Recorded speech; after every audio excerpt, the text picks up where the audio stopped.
Straight line motion में। बेटा straight line motion में हम लोगों ने क्या क्या चीजें देखा था? Straight line motion, straight line motion. बिल्कुल स्टार्टिंग में सबसे पहले हम लोगों ने क्या पढ़ा था? Scalar quantity and vector quantity, सदिश राशियां और अदिश राशियां। स्केलर क्वांटिटी, अदिश राशियां और वेक्टर क्वांटिटी, सदिश राशियां।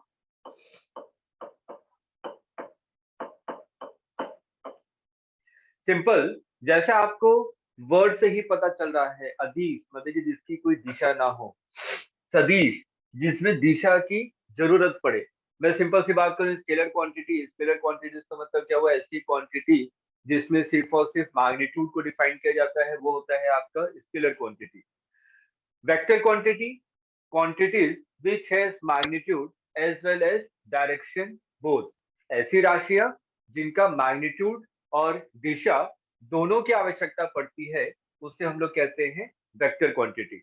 इसमें हम लोग एग्जांपल देखा था स्केलर क्वांटिटी में। बेटा क्या क्या एग्जांपल देखा था? डिस्टेंस, दूरी, स्पीड, गति, ईटीसी। यहाँ पे हम लोगों ने क्या बात की थी? डिस्प्लेसमेंट, विस्थापन, वेलोसिटी, वेग, ईटीसी। अगर मैं बल के बारे में बात करूं, फोर्स के बारे में बात करूं, तो मैं क्या कहूंगा कि बल आपका स्केलर क्वांटिटी है कि वेक्टर क्वांटिटी? फोर्स क्या है आपका? Vector quantity. त्वरण, एक्सीलरेशन आपका स्केलर क्वांटिटी है कि वेक्टर क्वांटिटी? Vector quantity. इसके बाद हम लोगों ने किन चीजों के बारे में पढ़ा? डिस्टेंस, डिस्टेंस दूरी। अगर मैं दूरी के बारे में बात करूं कि आपका स्केलर क्वांटिटी है, और दूरी को आपने कैसे डिफाइन किया था? Path length covered by a body from one position to another position is known as distance. कोई भी पार्टिकल जिस रास्ते से होकर गुजरता है, उस रास्ते की टोटल लंबाई को ही हम लोग क्या कहते हैं? डिस्टेंस कहते हैं।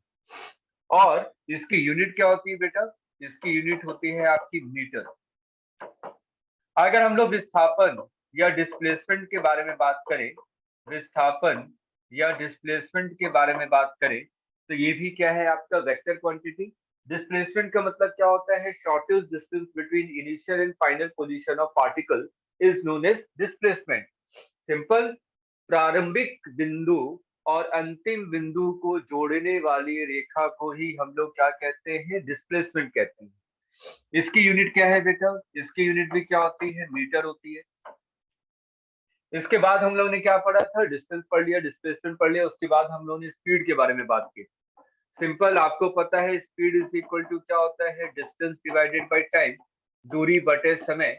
इसी को हम लोग क्या कहते हैं? स्पीड कहते हैं। और इसकी यूनिट क्या होती है? मीटर पर सेकेंड, मीटर पर सेकेंड।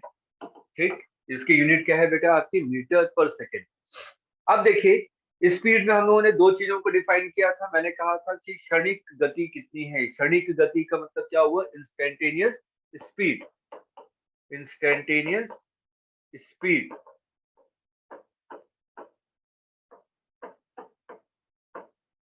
इंस्टेंटेनियस स्पीड के बारे में बात करूं तो इंस्टेंटेनियस स्पीड को हम लोग कैसे लिखते हैं?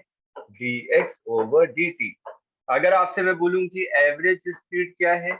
एवरेज स्पीड का मतलब क्या होता है? Total distance, total distance divided by total time, total distance divided by total time is known as average speed।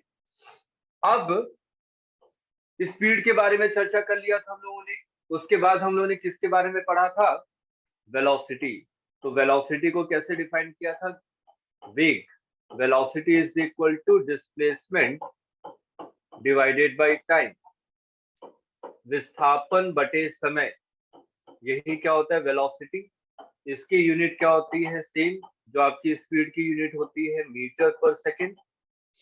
और यहाँ पे अगर मैं इंस्टेंटेनियस वेलोसिटी के बारे में बात करूं तो instantaneous velocity, instantaneous velocity is equal to dx over dt। यहाँ पे dx आपका क्या बता रहा है, स्मॉल डिस्प्लेसमेंट को डिनोट कर रहा है। एवरेज वेलोसिटी की अगर हम लोग बात करें, सिंपल एवरेज वेलोसिटी क्या होती है, total displacement divided by total time. Total displacement divided by total time आपको क्या देगा, एवरेज वेलोसिटी। उसके बाद हमने कुछ और पॉइंट्स के बारे में डिस्कशन किया था। कौन सा पॉइंट था आपका, एक तो हम लोगों ने पढ़ा था त्वरण, एक्सीलरेशन, त्वरण, एक्सीलरेशन।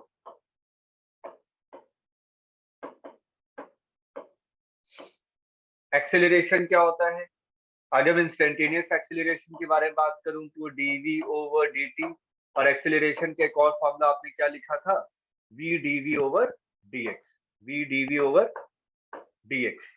ठीक, ये हम लोगों ने एक्सीलरेशन के बारे में पढ़ा था। इसकी यूनिट क्या होती है बेटा, एक्सीलरेशन की यूनिट क्या होती है आपकी, मीटर पर सेकंड स्क्वायर, मीटर पर सेकंड स्क्वायर। ये सब चीजों के पढ़ने के बाद हम लोगों ने इक्वेशन ऑफ मोशन के बारे में पढ़ा था। तो हमारे पास इक्वेशन ऑफ मोशन क्या थे, इक्वेशन ऑफ मोशन की अगर हम लोग बात करें तो हमारे पास तीन इक्वेशन ऑफ मोशन है। इसमें ध्यान में रखने वाली बात क्या है कि इक्वेशन ऑफ मोशन आपके वैलिड कब होते हैं, इक्वेशन ऑफ मोशन को हम लोग कब अप्लाई कर सकते हैं, तब जब पार्टिकल का एक्सीलरेशन कांस्टेंट हो। पार्टिकल का एक्सीलरेशन जब कांस्टेंट होगा तभी इक्वेशन ऑफ मोशन का एप्लीकेशन है। अगर एक्सीलरेशन कांस्टेंट है तभी इक्वेशन ऑफ मोशन आपके वैलिड है। v is equal to u plus at first, s is equal to ut plus half at square second,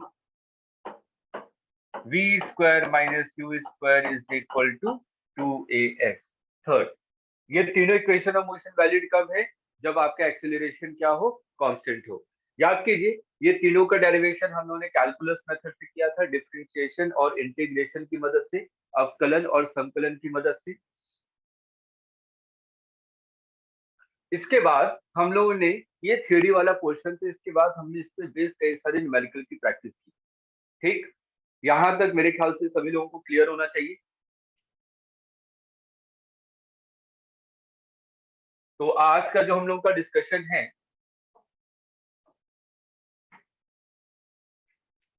वो है motion under gravity. Motion under gravity, आज हम लोग इसके बारे में डिस्कशन करने वाले हैं। मोशन अंडर ग्रेविटी, बेटा मोशन अंडर ग्रेविटी को अगर हम लोग ध्यान से समझें तो मोशन अंडर ग्रेविटी क्या बता रहा है। मोशन अंडर ग्रेविटी का मतलब क्या हुआ, जैसे आपको वर्ड से ही पता चलेगा, कोई भी पार्टिकल गुरुत्वाकर्षण के बल के कारण, अगर मैं ऊपर की तरफ थ्रो करूं तब भी पार्टिकल नीचे आता है, नीचे की तरफ थ्रो करूं तब भी पार्टिकल आपका नीचे की तरफ आकर्षित होता है, क्योंकि जो पृथ्वी है इसका गुरुत्वाकर्षण बल लगाता है हर एक पार्टिकल पे, और इसका डायरेक्शन क्या होता है, toward the centre of earth. ये अर्थ के केंद्र बिंदु पे हर एक पार्टिकल को आकर्षित करता है। ठीक, गुरुत्वाकर्षण बल। तो यहाँ पे हम लोग मोशन में ग्रेविटी में वही पढ़ने वाले हैं कि पार्टिकल को मैं ऊपर थ्रो करूं या पार्टिकल को नीचे थ्रो करूं, मोशन इन वन डायमेंशन में, तो इसको हमने एक नया नाम दिया है और इसी को हमने कहा है मोशन अंडर ग्रेविटी। अब लॉजिकली सोचिए, यहाँ पर जो पार्टिकल है, मैं स्ट्रेट लाइन मोशन के बारे में बात कर रहा हूँ, या तो पार्टिकल ऊपर को थ्रो किया, पार्टिकल ऊपर गया फिर नीचे आया, पार्टिकल को नीचे की तरफ थ्रो किया, पार्टिकल बिल्कुल नीचे आया। तो अगर मैं दोनों एग्जांपल को ध्यान से समझूं तो पार्टिकल तो स्ट्रेट लाइन मोशन कर रहा है ना, ये पार्टिकल ऊपर गया फिर ये पार्टिकल नीचे आया, पार्टिकल को ऊपर से नीचे थ्रो किया तो पार्टिकल नीचे आया। ठीक, हम लोग यहाँ पे कुछ भी ऐसा नहीं बात करने वाले कि एक्सीलरेशन ड्यू टू ग्रेविटी तो सर वेरी करता है, ये सब कुछ अभी तक हम लोगों ने पढ़ा नहीं है, तो अभी तक हम लोग क्या जान के चलेंगे कि जो एक्सीलरेशन ड्यू टू ग्रेविटी है वो क्या है, कांस्टेंट। इक्वेशन ऑफ मोशन की अगर हम लोग बात करें, जो आपने तीन इक्वेशन लिखी थी, v is equal to u plus a t, s is equal to ut plus half at square, v square minus u square is equal to 2as। अगर मैं इन तीनों के बारे में डिस्कशन करूं तो बेटा v क्या है, v क्या बता रहा है आपका फाइनल वेलोसिटी, u क्या बता रहा है इनिशियल वेलोसिटी, प्रारंभिक वेग कितना है इनिशियल वेलोसिटी, s क्या बता रहा है विस्थापन, s क्या बता रहा है बेटा विस्थापन, दैट मींस डिस्प्लेसमेंट, s आपका बता रहा है डिस्प्लेसमेंट, a क्या बता रहा है एक्सीलरेशन, a क्या बता रहा है एक्सीलरेशन, t क्या है इसमें समय टाइम। तो ये जितने भी क्वांटिटीज हैं, ये जितने भी क्वांटिटीज हैं final velocity, initial velocity, displacement, acceleration, ये सभी क्वांटिटीज क्या है आपकी वेक्टर है। और वेक्टर का मतलब क्या होता है जिसका मैग्नीट्यूड भी हो डायरेक्शन भी। अब क्योंकि ये सभी क्वांटिटीज आपकी वेक्टर क्वांटिटी हैं इसलिए मेरे को डायरेक्शन को ध्यान में रखना पड़ेगा। ठीक, तो हमारा जो कन्वेंशन है अपने कन्वेंशन के हिसाब से हमने क्या माना है, राइट डायरेक्शन को पॉजिटिव मान लिया, लेफ्ट डायरेक्शन आपका क्या होगा नेगेटिव, अपवर्ड डायरेक्शन क्या होगा आपका पॉजिटिव, डाउनवर्ड डायरेक्शन क्या होगा नेगेटिव। अब जो राइट लेफ्ट अपवर्ड डाउनवर्ड किसके रेस्पेक्ट में हम लोग बात करते हैं, ओरिजिन के रेस्पेक्ट। ग्राफ बनाते होंगे ना, जब ग्राफ बनाते हैं तो 0,0 एक पॉइंट को आप लोग ओरिजिन मानते हैं, उसके रेस्पेक्ट में ग्राफ को ड्रॉ करते हैं। अब यहाँ पे ओरिजिन किसको माना जाए, क्वेश्चन जैसे आपके सामने आ गया तो उस क्वेश्चन को पढ़ते ही आपको कैसे पता चलेगी किस वाले पॉइंट को हम लोग ओरिजिन माने। ठीक, ओरिजिन मानने का सिंपल सा तरीका क्या है, जिस पॉइंट से आपने पार्टिकल को प्रोजेक्ट किया है, जिस पॉइंट से पार्टिकल को आपने थ्रो किया है, उस पॉइंट को हम लोग क्या मानेंगे ओरिजिन मानेंगे। The position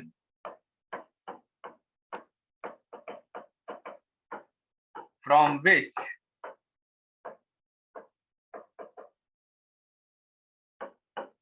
particle is projected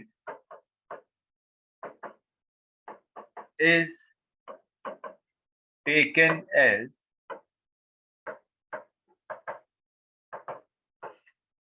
origin। जिस पॉइंट से आप पार्टिकल को थ्रो करेंगे, जिस पॉइंट से पार्टिकल को आप प्रोजेक्ट करेंगे, उसी पॉइंट को आपने क्या माना है ओरिजिन माना है। ठीक, उसी पॉइंट को हम लोग क्या मानेंगे ओरिजिन मानेंगे, जिस पॉइंट से आप लोग पार्टिकल को थ्रो करेंगे। ठीक है, यहां तक मेरे ख्याल से सभी लोगों को क्लियर होगा। अब ये बताइए कि जो एक्सेलरेशन ड्यू टू ग्रेविटी है, जी की वैल्यू कितनी होती है 9.8 मीटर पर सेकंड स्क्वायर अर्थ के लिए। तो जी की वैल्यू आपकी 9.8 मीटर पर सेकंड स्क्वायर है और ये जी का डायरेक्शन क्या होता है हमेशा toward the centre of earth. ठीक, तो जी हमेशा आपका डाउनवर्ड डायरेक्शन में एक्ट करता है, जी हमेशा डाउनवर्ड डायरेक्शन में एक्ट करता है। और आपको पता है कि डाउनवर्ड डायरेक्शन को आपने क्या लिया है नेगेटिव लिया है।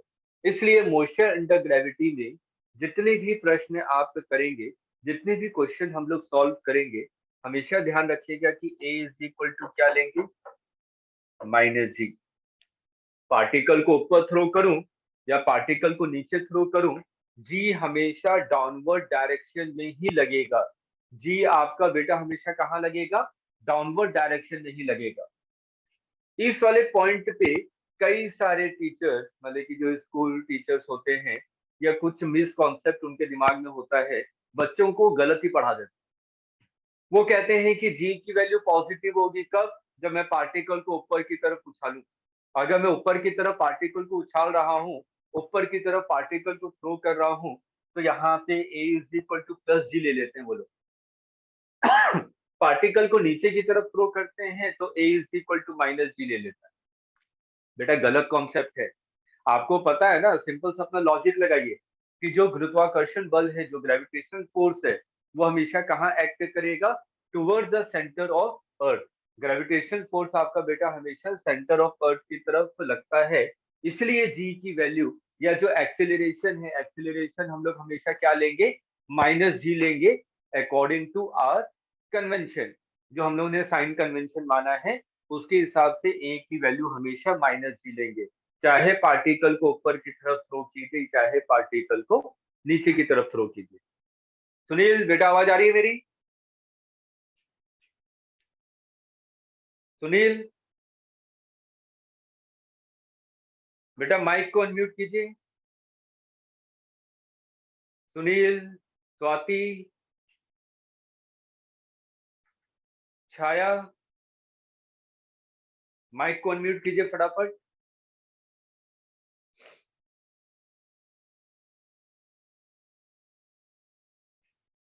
सुनील,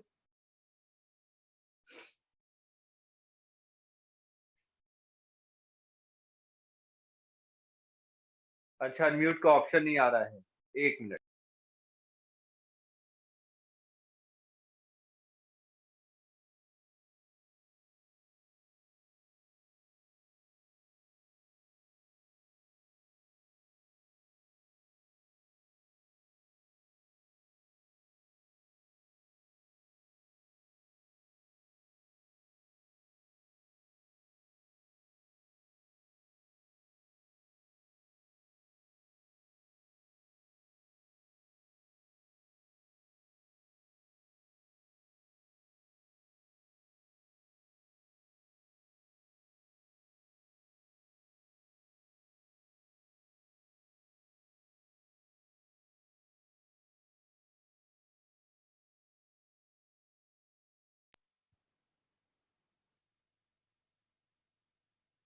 बेटा आप कर पा रहे हैं अनम्यूट?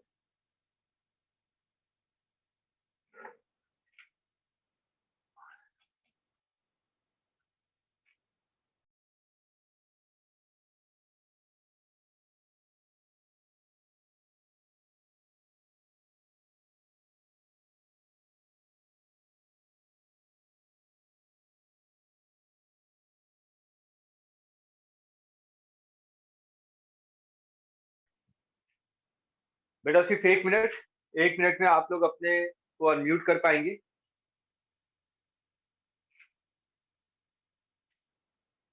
ठीक है, चलिए तब तक देखूं कौन कौन से बच्चे ज्वाइन कर गए हैं। स्वाति, छाया, सुनील, ओके। आप लोग वीडियो ऑन कर सकते हैं? वीडियो का ऑप्शन आ रहा है कि नहीं ऑन करने का?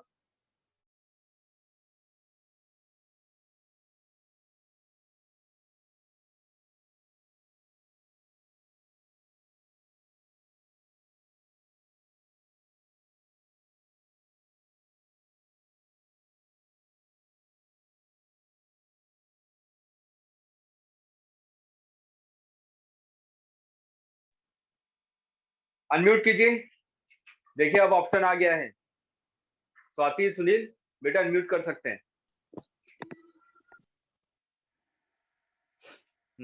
सुनील अनम्यूट कर पा रहे हैं? Yes sir, good evening sir. Good evening, good evening. Chhaya? Yes sir, good evening. Yes sir. चलिए छाया आपकी मेरे ख्याल से फर्स्ट क्लास है ना? Yes sir. ओके। तो छाया आपका क्या है, मैथ स्ट्रीम है कि बायोलॉजी? बायो। बायो। आगे क्या करना है बेटा? सर अभी कुछ डिसाइड नहीं है। तब भी कुछ तो सोचा होगा ना, बचपन से ड्रीम होता है, कुछ सपने होते हैं क्या, हाँ मेरे को बड़ा होके ये बनना है।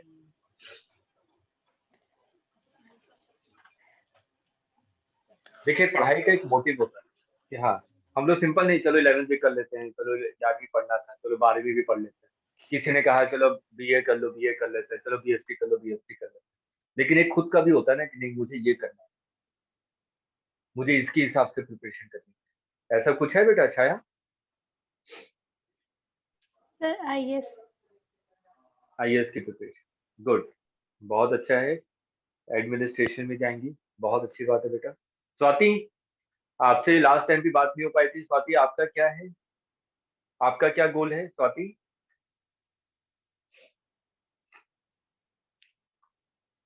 स्वाति अनम्यूट करके कम से कम रिप्लाई कीजिए। इसको थोड़ा आप लोग हैबिट पहले बीएससी करना है।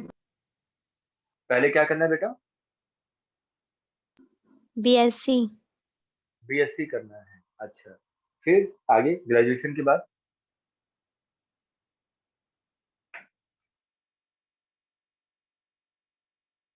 या सिंपल ग्रेजुएशन की डिग्री लेनी?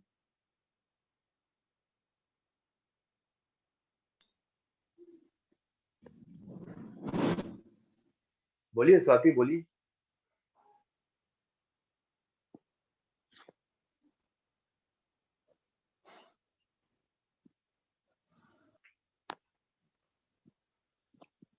बेटा अच्छी बात है, बीएससी बहुत अच्छा है। ऐसा नहीं है कि मैं बीएससी कर रही हूँ तो कोई कहेगा कि नहीं बीएससी क्यों कर रही हो।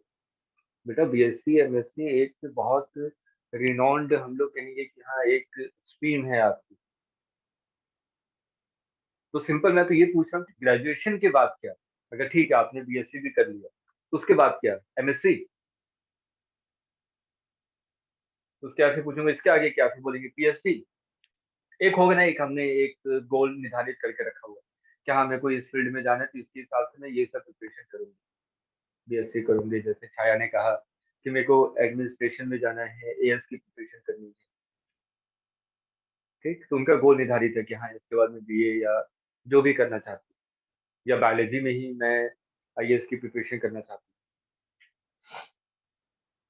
सोच विचार कर लीजिए, ऐसा कुछ नहीं है कि मैं यहाँ से कुछ आपका इंटरव्यू ले रहा हूँ। मैं तो सिंपल कि अगर हम लोग पढ़ाई करते हैं, अगर मैंने साइंस स्ट्रीम चूज किया है तो कुछ सोच समझ के ही चूज किया होगा। मेरे को आगे क्या करना है वो सब चीजें निर्धारित होनी चाहिए, एक प्लानिंग होनी चाहिए हमें, तभी हमारी पढ़ाई बताए सही ढंग से हो पाती है। मेरा इंटरेस्ट मैं कह दूं कि मेरे को हिस्ट्री और ज्योग्राफी समझ में नहीं आती, और मैं 10th के बाद आर्ट्स साइंस ले लूं, आर्ट्स स्ट्रीम ले लूं, तो मैं उसमें कुछ अच्छा काम नहीं कर पाऊंगा क्योंकि मेरा इंटरेस्ट ही नहीं है उसमें। आज के दिन भी वैसे कोई कह दे कि अकाउंटेंसी पढ़ लीजिए, तो मैं नहीं पढ़ सकता क्योंकि मेरा इंटरेस्ट नहीं है। ठीक है, तो वैसे जो भी आपका इंटरेस्ट है उसी से रिलेटेड हमेशा बता अपनी प्रिपरेशन की, किसी के बहकावे में या किसी के कहे पे मत जाइए, चाहे कोई भी इंसान। आप इतने मैच्योर हो चुके हैं, 10th के बाद आप लोग 11th में आ चुके हैं, और 11th से ही डिसाइडिंग फैक्टर हो जाता है कि आगे भविष्य में आपको क्या करना है। मेडिकल है, इंजीनियरिंग है, यूपी यूपीएससी के एग्जाम्स है आपके, छाया ने कहा ये की प्रिपरेशन करेंगे, ठीक है। ऐसे बहुत सारे आपके लिए ओपन मार्केट है, तो जिस फील्ड में जाना चाहते हैं उसके हिसाब से अपनी प्रिपरेशन को रखिए, ठीक है। चलिए आगे बढ़ते हैं, इसको फटाफट नोट कर डालिए जो यहाँ पे मैंने मोशन द ग्रेविटी में लिखा है। उसके बाद एक दो क्वेश्चन से स्टार्ट करेंगे, कॉन्सेप्ट बिल्कुल क्रिस्टल क्लियर होता चला जाए। मैं एक बार फिर से फटाफट रिपीट कर देता हूँ। आपको ये पता है तीन इक्वेशन ऑफ मोशन होते हैं, v is equal to u plus at, s is equal to ut plus half at square, v square minus u square is equal to 2as। आगे मैं यहाँ पे बात करूं कि ये जो v क्या है, ये क्या है आपका फाइनल वेलोसिटी, फाइनल वेग कितना है। u क्या है, इनिशियल वेलोसिटी, प्रारंभिक वेग कितना है। s क्या है, विस्थापन, डिस्प्लेसमेंट। और a क्या बता रहा है, त्वरण, एक्सीलरेशन। अगर मैं इन सभी चीजों के बारे में बात करूं तो आपको भी पता है ये सभी कैसी राशियां हैं, सदिश राशियां हैं। ये सभी कैसी राशियां हैं आपकी, सदिश राशियां हैं, मतलब कि वेक्टर है। और वेक्टर का मतलब क्या होता है, ऐसी क्वांटिटी जिनका डायरेक्शन भी हो, ठीक है। मैग्नीट्यूड तो है लेकिन साथ साथ में उनका डायरेक्शन भी हो, उसे हम लोग वेक्टर क्वांटिटी कहते हैं। और वेक्टर में अगर मेरे को डायरेक्शन बताना है तो हमारा कन्वेंशन क्या है, हमने क्या माना है। मैंने कहा ओरिजिन के रेस्पेक्ट में जब भी आप लोग x axis y axis draw करते हैं, ये एक्स एक्सिस और वाई एक्सिस ड्रॉ किया तो ये ओरिजिन होता है ना 0,0। यस और नो? Yes sir. हाँ, तो ये जो ओरिजिन है इसके रेस्पेक्ट में आपने राइट डायरेक्शन को क्या माना है, पॉजिटिव। लेफ्ट डायरेक्शन को बेटा क्या माना है, नेगेटिव। अपवर्ड डायरेक्शन को क्या माना है, पॉजिटिव। डाउनवर्ड डायरेक्शन को क्या माना है, नेगेटिव। ऐसे ही करते हैं ना, क्या क्या मैंने लिखा 2,0, 2,0 मतलब कि यहाँ पे कहीं पे लाई करेगा। मैंने लिखा -3,0 मतलब कि यहाँ पे कहीं पे लाई करेगा। मैंने लिखा 0,3 मतलब कि ऊपर कहीं पे लाई करेगा। ये सब हम लोग पढ़ चुके हैं। मैंने लिखा 0,-5 मतलब कि यहाँ पे कहीं लाई करेगा। तो एक्स एक्सिस वाई एक्सिस आप सभी लोगों को ड्रॉ करना आता है। अब मेन मुद्दा उठता है कि ओरिजिन कैसे बनाए, क्वेश्चन को देख के ये कैसे पता चले कि हाँ इसको ओरिजिन बनाया जाए? ओरिजिन हम लोग उस पॉइंट को बनाते हैं जिस पॉइंट से पार्टिकल को प्रोजेक्ट किया है। जैसे कि मान लीजिए मैं ग्राउंड पे खड़ा हूँ, ठीक है, मैं ग्राउंड पे खड़ा हूँ और मैंने यहाँ से एक बॉल को ऊपर की तरफ थ्रो किया, तो जिस पॉइंट से मैंने बॉल को थ्रो किया है वही पॉइंट क्या हो जाएगा? ओरिजिन हो जाएगा। यही लिखा मैंने, the position from which particle is projected is taken as origin. जिस पॉइंट से पार्टिकल को प्रोजेक्ट करेंगे, मतलब कि फेंकेंगे, वही पॉइंट क्या हो जाएगा? आपका ओरिजिन हो जाएगा। और ओरिजिन के रेस्पेक्ट में प्लस माइनस आपको निर्धारित करना पड़ेगा, क्योंकि ये सभी की सभी कैसी क्वांटिटी है? वेक्टर क्वांटिटी है, और वेक्टर में डायरेक्शन बहुत अहम रोल प्ले करता है। अच्छा ये बताइए, ये आपने पढ़ा है ना, small g acceleration due to gravity? Yes पढ़ा सर। है ना? और बेटा इसकी वैल्यू कितनी होती है? स्मॉल जी की वैल्यू 9.8 9.8 मीटर पर मीटर सेकंड। प्रति सेकंड। हाँ, अब यहाँ पर ये बताइए स्मॉल जी एक्चुअल में है क्या? अगर मैं पार्टिकल को ऊपर की तरफ थ्रो करूं, पार्टिकल ऊपर जाता फिर नीचे आ जाता है ना। नीचे क्यों आता है?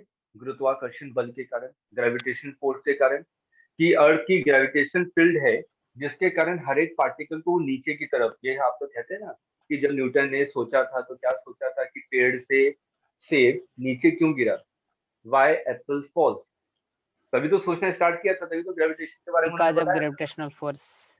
हाँ, तो यहाँ पे जो जी है, जी का डायरेक्शन हमेशा क्या होगा? Downward direction. जी हमेशा नीचे की तरफ लगता है, जी हमेशा नीचे की तरफ लगता है, इसलिए एक्सेलरेशन की वैल्यू हमेशा क्या लेंगे हम लोग? माइनस जी। ठीक है ना? जब भी हम लोग यहाँ पे एक्सेलरेशन पुट करेंगे तो ए की वैल्यू क्या लेंगे? माइनस जी लेंगे। क्यों? क्योंकि ये डाउनवर्ड डायरेक्शन में लगता है, और डाउनवर्ड डायरेक्शन आपने क्या माना है? नेगेटिव माना है। तो अभी बेटा क्लियर है?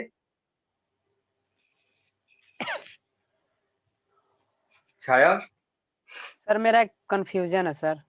बोलिए बोलिए बोलिए। सर जैसे कि कोई पिंड मान लीजिए ऊपर से गिर रहा है तो वहां पर जी का मान जो होगा सर प्लस होगा ना, और यदि क्यों? हम हाँ बोलिए बोलिए, पहले आप बोलिए। क्योंकि सर गुरुत्वाकर्षण बल की ओर मतलब पृथ्वी की ओर आ रहा है तो धनायन प्लस होगा, और वस्तु जो है हम फेंक रहे हैं ऊपर तो उसका जी का मान माइनस होगा ना। अच्छा, ये जो इन्होंने बताया गलत है, पहला पॉइंट। और यस इनको ये किसने बताया? टीचर ने बताया, है कि नहीं? बिल्कुल सर। और जिस टीचर ने बताया उसको बोलेगा मेरी क्लास में रिकॉर्डेड दे देंगे। रिकॉर्डेड वीडियो पे। ठीक है, तो सिंपल सा देखिए, ये बता बहुत सारे टीचर गलत बता देते हैं, और ज्यादातर जो स्कूल में पढ़ाते हैं ना, वो गलत बताते ही बताते हैं। इसलिए आप लोगों की क्लास आने से पहले मैं इसी के बारे में डिस्कशन कर रहा था, और ये तो एग्जाम्पल सर कहा था मैं। तो सर सुनिए, न्यूमेरिकल भी तो गलत हो जाएगा ना। गलत होगा, लेकिन इत्तेफाक से वो वही न्यूमेरिकल करवाते हैं जिसका आंसर उनका मैच कर जाता यस है। कई सर। बार होता है ना कि गलत तरीकों से भी सही आंसर मिल जाता है, लेकिन तरीका गलत होता है। Yes sir. ठीक, तो स्कूल में वो जो क्वेश्चन करवाते हैं ना बेटा, वो भी वही क्वेश्चन करवाते हैं जिससे आंसर उनका मैच कर रहा हो। बिल्कुल गलत है, इस चीज को ध्यान में रखिएगा, क्योंकि एक्सेलरेशन ड्यू टू ग्रेविटी, जी हमेशा कहाँ लगेगा? जी कहाँ लगेगा? हमेशा नीचे की तरफ ना। Yes sir. गुरुत्वाकर्षण बल है बेटा। जैसे लॉजिकली सोचिए, आपने पार्टिकल को ऊपर थ्रो कर दिया, यस सर। ठीक, एक बंदा आया, उसने छत के ऊपर चला गया, उसने पार्टिकल को नीचे थ्रो कर दिया। यस ठीक है, सर। अब मैं ऊपर थ्रो करूं या नीचे थ्रो करूं, इस पे जो बल लग रहा होगा, किसके कारण? अर्थ के कारण, वो तो mg लगेगा ना। Yes sir. इस पे भी क्या लगेगा? एमजे ही लगेगा। नीचे की तरफ। Yes sir. और फोर्स इज इक्वल टू क्या होता है? अभी आगे भी पढ़ाऊंगा, force is equal to mass into acceleration, पढ़ा है 9th क्लास में। यस और sir. m is equal to mg put करेंगे, m कैंसिल हो जाएगा, तो a is equal to g आ जाएगा ना। Yes sir. तो यहाँ पे g का डायरेक्शन क्या है? नीचे, नीचे। तो g की वैल्यू हमेशा क्या लेंगे, मतलब कि a की वैल्यू हमेशा क्या लेंगे? माइनस जी। माइनस जी बैठा लीजिए, अपने दिमाग में बैठा लीजिए कि एक्सेलरेशन की वैल्यू हमेशा माइनस जी लेंगे मोशन अंडर ग्रेविटी में, चाहे पार्टिकल को ऊपर फेंकूं चाहे नीचे फेंकूं, जी तो हमेशा नीचे लग रहा है। आप खुद सोच के देखें, आपका टीचर खुद ही गलत हो जाएगा। कैसे? उसने कहा कि जब मैं ऊपर की तरफ थ्रो करूंगा तो जी नीचे की तरफ लगेगा, आपके हिसाब से, है ना? जब ऊपर थ्रो करूंगा तो मैं जी का मान नेगेटिव ले लूंगा, और नीचे थ्रो यस सर, करूंगा तो हाँ जी का मान पॉजिटिव ले लूंगा। पॉजिटिव, यस सर, हाँ दोनों में तो जी नीचे लग रहा है ना, वो खुद ही फंस गया अपनी बातों में। आप कहेंगे ना सर मैं ऊपर फेंक रहा हूँ तभी तो जी नीचे लग रहा है, मैं नीचे फेंक रहा हूँ तभी जी नीचे लग रहा है, तो आपने एक में नीचे वाले को पॉजिटिव ले लिया और दूसरे वाले में नीचे वाले को नेगेटिव ले लिया, कैसे कर दिया? मेरी बातें तो खुद ही गलत साबित हो जा रही है ना। मैं इसमें कह रहा हूँ जी नीचे की तरफ लग रहा है इससे पॉजिटिव, इसमें कह रहा हूँ जी नीचे की तरफ लग रहा है इससे नेगेटिव। आप यही कह रहे थे ना? Yes sir. इस चीज को हमेशा ध्यान रखिएगा, जी का मान हमेशा क्या लेना, माइनस लेना, जो हमारा कन्वेंशन है, चाहे ऊपर फेंकूं चाहे नीचे फेंकूं। ठीक है? Yes sir, yes sir. तो इसमें बहुत बड़ी गड़बड़ होती है। मैं कहूंगा 1000 फैकल्टी है तो उसमें से मेरे ख्याल से 20 या 30 तो बेसिक नॉलेज होती है, जिनका बेसिक क्लियर होता है। ऐसा थोड़ी ना कि मैंने 11 12 पढ़ लिया और आके पढ़ाना स्टार्ट कर दिया, ऐसा नहीं होता। बहुत मेहनत लगती है पढ़ने के लिए, पढ़ाने के लिए बहुत ज्यादा पढ़ना पड़ता है, तभी मैं पढ़ा पाऊंगा। ठीक, इस चीज को नोट कर लीजिए कि एक्सेलरेशन की वैल्यू हमेशा माइनस जी लेनी है, चाहे पार्टिकल को ऊपर फेंके चाहे नीचे फेंके, क्योंकि हमने कन्वेंशन के हिसाब से क्या माना है, कन्वेंशन के हिसाब से नीचे का डायरेक्शन क्या है, नेगेटिव। माइनस। क्लियर ये पॉइंट सभी को? स्वाति, यस छाया? सर। Yes, sir. क्लियर है। ओके बेटा। नवीन बेटा माइक को अनम्यूट कर सकते हैं?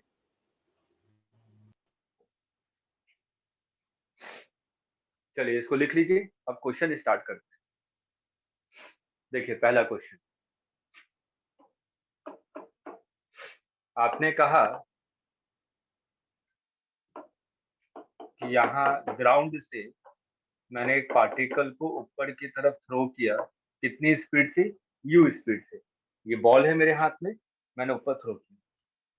अब लॉजिकली सोचिए, बॉल को जब मैं ऊपर थ्रो करूँ सिर्फ पेन को देखिएगा, पेन को थ्रो कर रहा हूँ, ये मैक्सिमम हाइट तक जाता है ना, ये देखिए ये गया ऊपर फिर ये नीचे आता है, तो ये मैक्सिमम हाइट तक जाता है ना, ये थोड़े कि चलता ही जाता है ऊपर की तरफ, वापस आता है ना नीचे। अरे हाँ ना तो कहिए। Yes sir. तो जब बॉल को मैं ऊपर थ्रो करता हूँ तो ये ऊपर जाएगा फिर ऊपर से नीचे आएगा, तो मेरे से पूछा गया कि कितना मैक्सिमम हाइट तक जाता है। मेरा क्वेश्चन क्लियर हुआ क्या पूछ रहा हूँ? अगर मैं यू स्पीड से फेंकूं तो ये कितने हाइट तक जाएगा ऊपर, ये जहाँ निकालना पर है। उसका वेलोसिटी शून्य होगा। शून्य होगा, सिंपल सा सोचिए, अगर ये ऊपर की तरफ थ्रो किया तो यहाँ पे वेलोसिटी 0 होगी, उसके बाद ये नीचे आएगा। Yes sir. तो इस वाले पॉइंट पे वेलोसिटी कितनी हो जाती है, शून्य।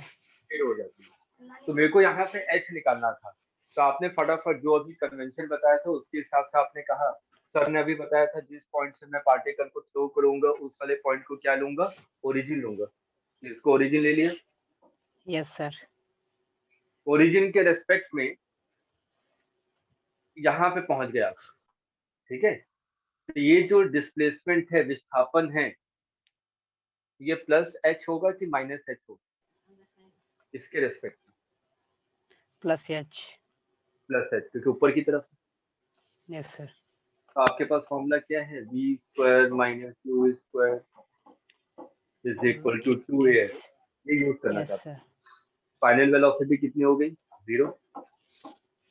इनिशियल वेलोसिटी ऊपर की तरफ थी, u square is equal to 2, a तो आंख बंद करके क्या लेना है, माइनस जी, a तो हमेशा माइनस जी होगा, और s की वैल्यू कितनी है, प्लस एच। तो देखिए ये कितना आ जाएगा, minus u square is equal to minus 2gh, minus minus cancel, h is equal to कितना आ गया, u square divided by 2g।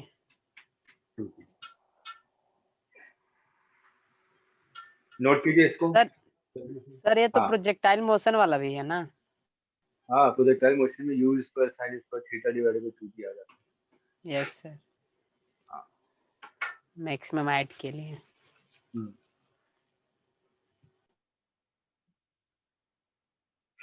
आप लोग वीडियो ऑन कर लीजिए, स्वाति, सुनील, छाया,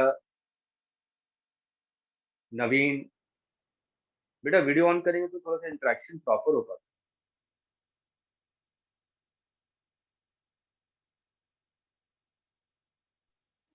लाइट नहीं है सर। है। अच्छा कोई बात नहीं, कोई बात नहीं। कहीं पे भी दिक्कत परेशानी हो अनम्यूट करके बोलिए। Okay sir. दो बच्चों ने ऑन कर लिया है, सुनील ने, स्वाति ने। छाया ऑन कीजिए बेटा वीडियो।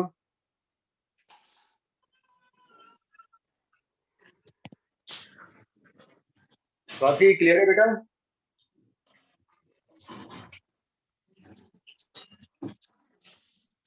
स्वाति कम से कम अनम्यूट करके बोलिए बेटा, क्लियर है?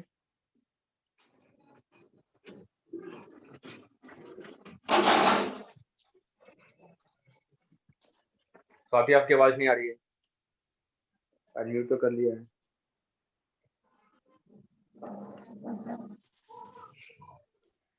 स्वाति मेरी आवाज पहुंच रही है आप तक?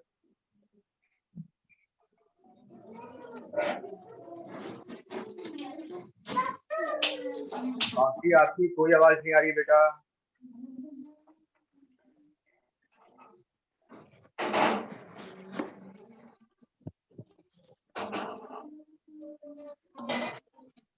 नवीन अपने माइक को म्यूट कीजिएगा बेटा, आपके बैकग्राउंड से आवाज आ रही है नवीन। हाँ आप बोलिए स्वाति।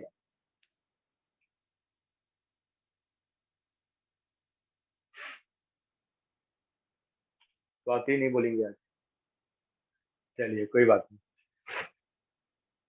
चलिए अब यहां तक मैंने कर लिया। मैंने आपसे दूसरा प्रश्न पूछा, time of flight.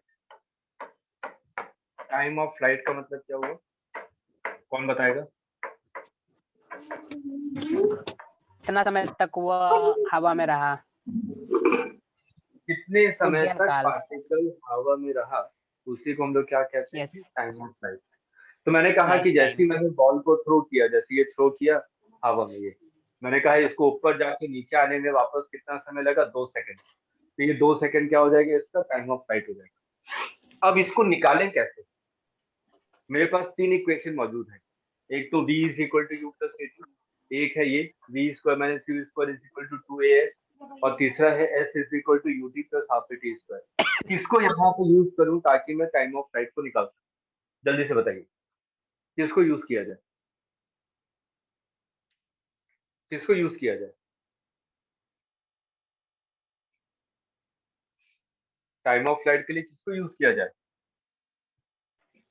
Second equation.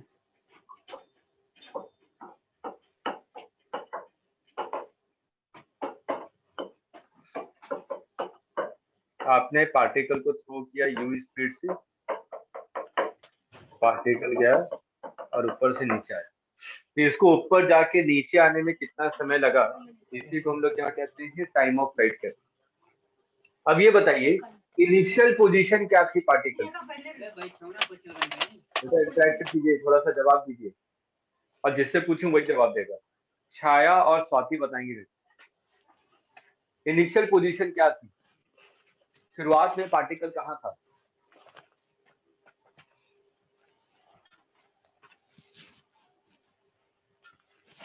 Swati फटाफट बताइए, शुरुआत में पार्टिकल कहाँ पे था?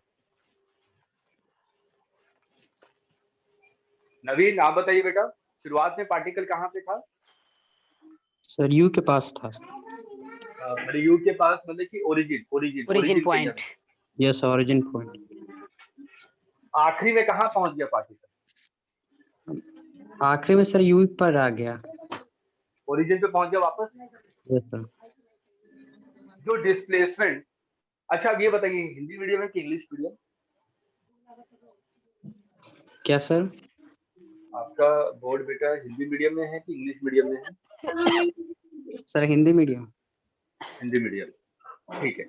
तो आपने कहा कि शुरुआत में पार्टिकल ओरिजिन पे था, अब फाइनली भी पार्टिकल कहाँ पहुंच गया? ओरिजिन पे पहुंच गया। Yes sir. विस्थापन क्या है? विस्थापन, विस्थापन डिस्प्लेसमेंट, विस्थापन, डिस्प्लेसमेंट कितना हुआ पार्टिकल? शुरुआत में भी ओरिजिन पे था, आखिरी में भी ओरिजिन पे, तो विस्थापन कितना हुआ? 0 सर। विस्थापन 0। बहुत अच्छा, क्योंकि विस्थापन की डेफिनेशन हम लोगों ने क्या दी थी? इनिशियल पॉइंट और फाइनल पॉइंट के बीच की minimum distance. Yes sir. Initial point भी यही है, फाइनल पॉइंट भी यही है, तो इन दोनों के बीच की डिस्टेंस कितनी हो गई? 0। 0। Yes sir. तो हमने ये फॉर्मूला यूज किया, S is equal to ut plus half at square। विस्थापन कितना हो गया? 0। 0। 0। यस इनिशियल वेलोसिटी ऊपर की तरफ है तो प्लस, आपने मान लिया कि टाइम ऑफ फ्लाइट कितना है? कैपिटल T है। 0 से गया, 0 पे वापस आ गया, ये तो टाइम ऑफ फ्लाइट होगा ना। Yes sir. A की वैल्यू क्या लेंगे बेटा? -g -J। हमेशा, यस और सर। T की जगह क्या आ गया? T स्क्वायर आ गया। तो देखिए ये क्या हो जाएगा? ut is equal to half gt square. एक T कैंसिल हो गया, तो यहाँ से T is equal to क्या आ जाएगा? 2u divided by g। आया समझ में? ध्यान से देखिए, बहुत सिंपल, कहीं पे कंफ्यूजन नहीं होना।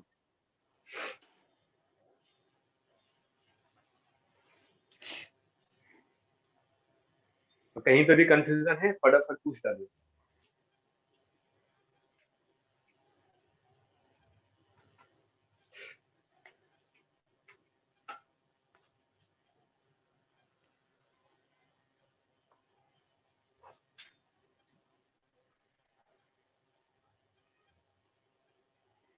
क्लियर है?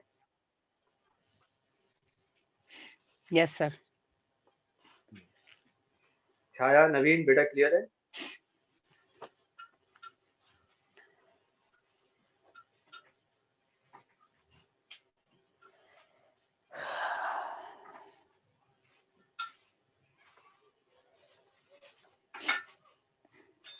चलिए, दोनों प्रश्न हो गए। अब मैं आपसे यहाँ पे पूछूं,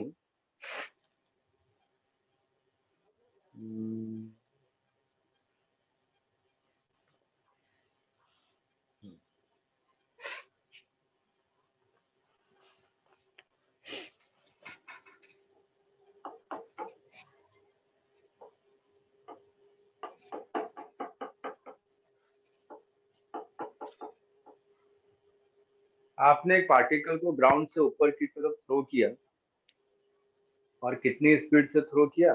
मैंने कहा 20 मीटर पर सेकेंड। और एक यहाँ पे खिड़की है, विंडो है, उसकी हाइट कितनी है? 15 मीटर। तो कितने समय पे ये पार्टिकल विंडो को टच करता हुआ निकलेगा? कितने समय पे यहाँ पे ये साइड पे पहुंच जाएगा?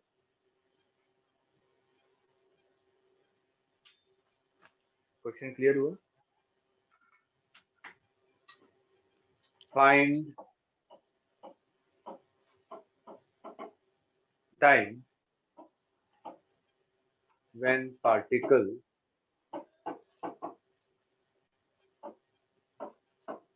cross the window। कितने समय पे ये खिड़की को क्रॉस करेगा? ठीक है, हमने, है ना, खिड़की यहाँ पे बनी हुई है, मैंने यहाँ पे बॉल को थ्रो किया खिड़की की वजह से, कितने टाइम पे ये निकल रहा है? ये टाइम पता लगाना। कौन सा फॉर्मूला यूज करें, पहले ये बताइए।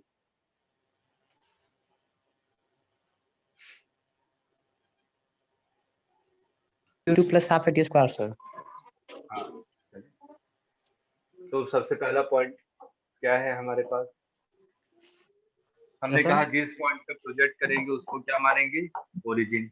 ओरिजिन जो कि हाँ, तो इसके रेस्पेक्ट में जो u है ऊपर की तरफ है, इसलिए इसको क्या लेंगे? +20। Yes sir. ये जो डिस्प्लेसमेंट है ये भी ऊपर की तरफ है, इसलिए इसको क्या लेंगे? +15। तो आपने फॉर्मूला यूज किया S is equal to UT plus half AT ये 15 और ये हो जाएगा 20 T माइनस हाफ G की वैल्यू में 10 ले लेना, ठीक है। Yes, ठीक है। ये हो जाएगा T स्क्वायर। सॉल्व कीजिए, बताइए T की वैल्यू कितनी आ रही है, जल्दी से सॉल्व कीजिए इसको। सॉल्व करके बताइए T का मान कितना आ रहा है। अभी माइक को म्यूट कर दीजिएगा बेटा बोलने के बाद, ताकि सर लाइट नहीं, इस कारण सॉल्व नहीं कर पाएंगे। कोई बात नहीं, माइक को म्यूट कर दीजिए, कोई बात नहीं, माइक को म्यूट कर दीजिएगा। जब भी आपको बोलना हो, जब मैं प्रश्न पूछूं तब आप माइक को अनम्यूट कीजिए, अदरवाइज माइक को म्यूट रखें।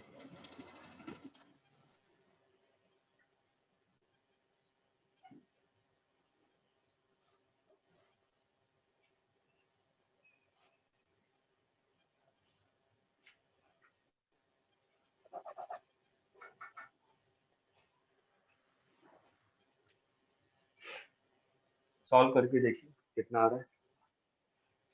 छाया, सुनील, स्वाति, बेटा जल्दी से सॉल्व कर सकते हैं आप लोग इसको।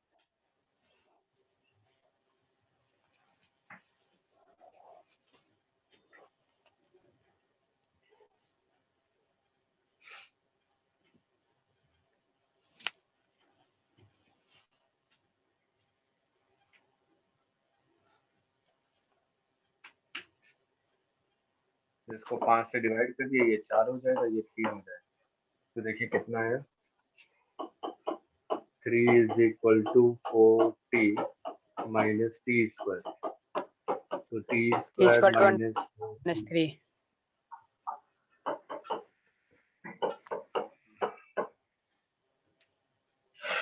T square minus minus T plus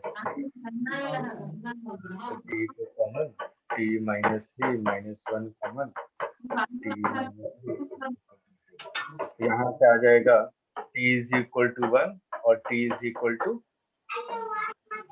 2 time आ रहा है ना। Yes sir.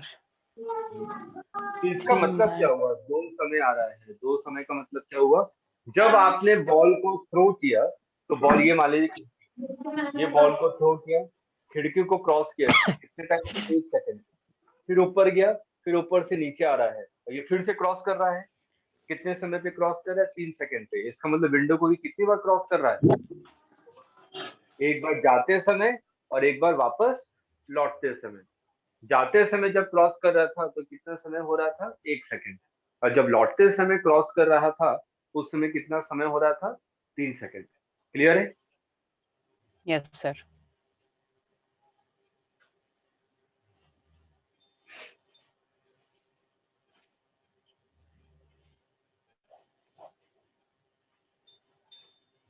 चलिए इसको नोट कीजिए, फिर अगला प्रश्न होमवर्क दूंगा आप लोगों को।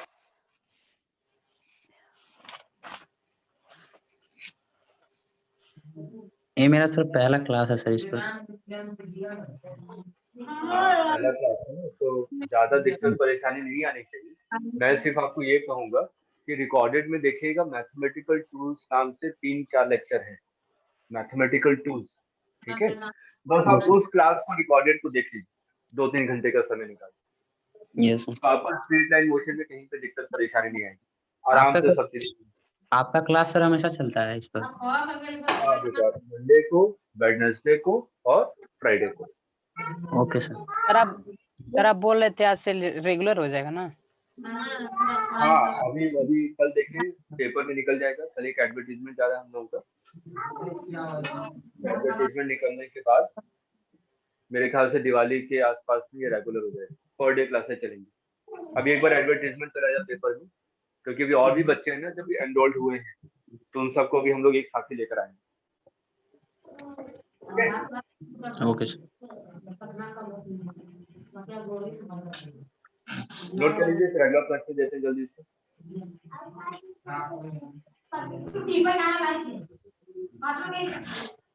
माइक म्यूट कर दीजिएगा नवीन, बेटा आवाज आ रही है।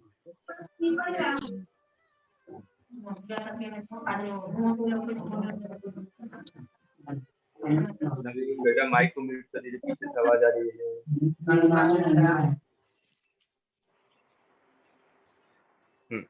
चलिए, होमवर्क के लिए 2-3 प्रश्न हैं, इसको आपको अगली बार करके लाना है। देखिए, पहला प्रश्न आपने मान लिया पार्टिकल को u स्पीड से थ्रो किया, ठीक। ये मैक्सिमम हाइट h तक जा सकता है।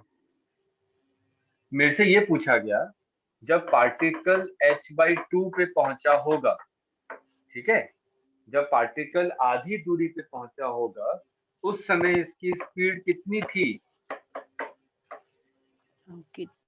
मैंने कितनी स्पीड से फेंका है?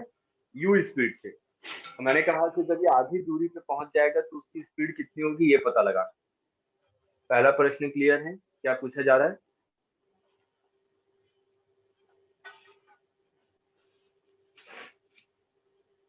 बेटा क्वेश्चन क्लियर है?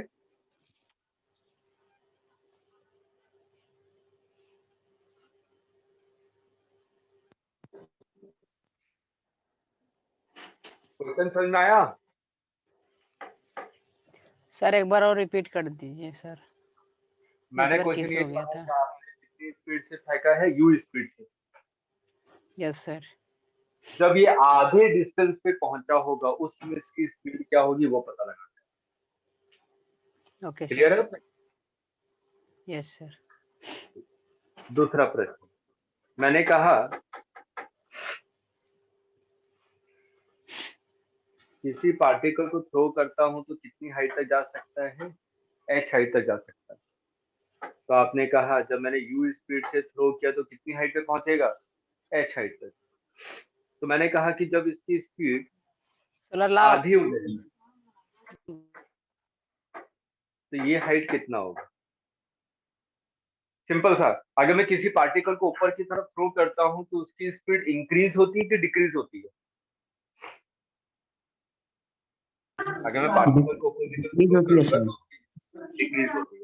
तो आपने क्या कहा कि पार्टिकल को u स्पीड से थ्रो किया, मान लीजिए 20 मीटर प्रति सेकंड की रफ्तार से। जब उसकी स्पीड 10 मीटर प्रति सेकंड हो गई तो वो कितना हाइट पे होगा? आया प्रश्न समझ में? Yes sir. ये हाइट पता लगाना आपको, ठीक है। तो ये 2 प्रश्न हैं आपके होमवर्क के लिए, इसको करके लाइए अगली क्लास में, तो फिर हम लोग यहीं से डिस्कस करेंगे। तो ये जो आपका मोशन अंडर ग्रेविटी है बहुत इंपॉर्टेंट है, जैसे क्लास के शुरुआत में भी मैंने बताया था। एक बार फिर से सभी चीजों को पढ़िए जो आज आपके लेक्चर में मैंने बताई थी, और आज का लेक्चर बहुत इंपॉर्टेंट है क्योंकि शुरुआत के जितने भी चैप्टर्स हैं वो आगे वाले चैप्टर्स को आसान कर देते हैं, ठीक है। इसलिए इसको पढ़िए दोबारा, कहीं पे भी कंफ्यूजन हो नेक्स्ट क्लास जब वेडनेसडे को मिलेंगे उस समय आप लोग सबसे पहले अपने कंफ्यूजन वाले पार्ट को पूछेंगे कि सर इस वाले प्रश्न में ये दिक्कत आई जो आपने क्लास में बताया था, ये वाला पॉइंट को समझ में नहीं आया, दोबारा बता दीजिए, लेकिन पढ़ के जरूर आइए, ठीक है। चलिए ओके सर। नेक्स्ट क्लास में चलते हैं Wednesday. Good night sir. Good night बेटा, बाय बाय। Good night.